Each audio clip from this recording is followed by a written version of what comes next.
Chapter 16 Part C. She answered, "Yes, if I dare." Knowing what suspicion attached to her, I could only put one construction on such language as that. I confess it made me uncomfortable. I had no wish to invite the girl's confidence. At the same time, in the difficulties that now beset us, I could hardly feel justified in refusing to listen to her, if she was really bent on speaking to me. It was an awkward position, and I dare say I got out of it awkwardly enough. I said to her, "I don't quite understand you. Is there anything you want me to do?"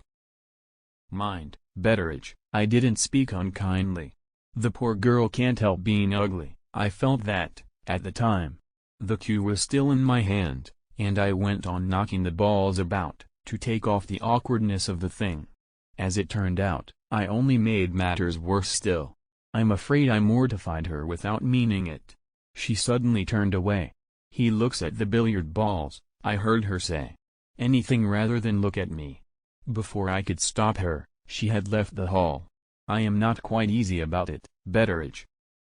Would you mind telling Rosanna that I meant no unkindness? I have been a little hard on her, perhaps. In my own thoughts, I have almost hoped that the loss of the diamond might be traced to her. Not from any ill will to the poor girl, but— He stopped there, and going back to the billiard table, began to knock the balls about once more. After what had passed between the sergeant and me, I knew what it was that he had left unspoken as well as he knew it himself. Nothing but the tracing of the Moonstone to our second housemaid could now raise Miss Rachel above the infamous suspicion that rested on her and the mind of Sergeant Cuff. It was no longer a question of quieting my young lady's nervous excitement, it was a question of proving her innocence. If Rosanna had done nothing to compromise herself, the hope which Mr. Franklin confessed to having felt would have been hard enough on her in all conscience. But this was not the case. She had pretended to be ill, and had gone secretly to Frising Hall. She had been up all night, making something or destroying something, in private. And she had been at the Shivering Sand, that evening, under circumstances which were highly suspicious, to say the least of them. For all these reasons, sorry as I was for Rosanna, I could not but think that Mr. Franklin's way of looking at the matter was neither unnatural nor unreasonable. In Mr. Franklin's position, I said a word to him to that effect. "Yes, yes," he said in return. "But there is just a chance, a very poor one, certainly, that Rosanna's conduct may admit of some explanation which we don't see at present. I hate hurting a woman's feelings, Betteridge. Tell the poor creature what I told you to tell her. And if she wants to speak to me, I don't care whether I get into a scrape or not, send her to me in the library." With those kind words he laid down the cue and left me. Inquiry at the servants' offices informed me that Rosanna had retired to her own room. She had declined all offers of assistance with thanks, and had only asked to be left to rest in quiet. Here, therefore, was an end of any confession on her part, supposing she really had a confession to make, for that night. I reported the result to Mr. Franklin, who, thereupon, left the library, and went up to bed. I was putting the lights out, and making the windows fast, when Samuel came in with news of the two guests whom I had left in my room.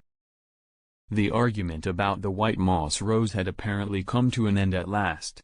The gardener had gone home, and Sergeant Cuff was nowhere to be found in the lower regions of the house. I looked into my room. Quite true, nothing was to be discovered there but a couple of empty tumblers and a strong smell of hot grog. Had the sergeant gone of his own accord to the bedchamber that was prepared for him? I went upstairs to see.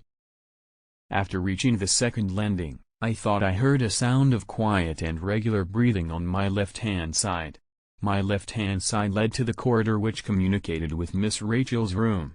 I looked in, and there, coiled up on 3 chairs placed right across the passage, there, with a red handkerchief tied round his grizzled head, and his respectable black coat rolled up for a pillow, lay and slept Sergeant Cuff. He woke, instantly and quietly, like a dog, the moment I approached him. "Good night, Mr. Betteridge," he said. "And mind, if you ever take to growing roses, the white moss rose is all the better for not being budded on the dog rose, whatever the gardener may say to the contrary. "What are you doing here?" I asked. "Why are you not in your proper bed?" "I am not in my proper bed," answered the sergeant, "because I am one of the many people in this miserable world who can't earn their money honestly and easily at the same time." There was a coincidence, this evening, between the period of Rosanna Spearman's return from the sands and the period when Miss Verinder stated her resolution to leave the house. Whatever Rosanna may have hidden, it's clear to my mind that your young lady couldn't go away until she knew that it was hidden. The two must have communicated privately once already tonight. If they try to communicate again, when the house is quiet, I want to be in the way, and stop it. Don't blame me for upsetting her sleeping arrangements, Mr. Betteridge, blame the diamond. I wish to God the diamond had never found its way into this house, I broke out. Sergeant Cuff looked with a rueful face at the 3 chairs on which he had condemned himself to pass the night.